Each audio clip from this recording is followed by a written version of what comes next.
PP1 2 একদিন, 3 4 একদিন, এইভাবে হয়তো স্কুলটা চালাতে হতে পারে।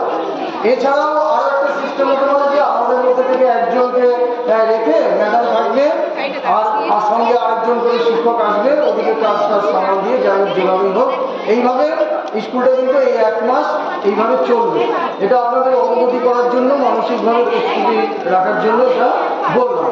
দুটোই মানে সরকারি ডিউটি, ওখানেও আমাদের যেতে হবে, আবার স্কুলে তো এরকম পরিস্থিতি, কিন্তু স্কুলেও তো বাঁচাতে হবে বা স্কুলে বাচ্চাদের ভিতরেও চালাতে হবে।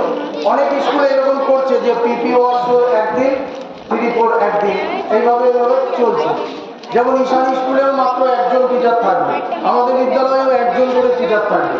এবার সেক্ষেত্রে আরেকজনকে রাখা যায় কিনা সে নিয়ে আলোচনা চলছে। যাই হোক, পড়াশোনা এইভাবে চলবে, যেহেতু আমাদের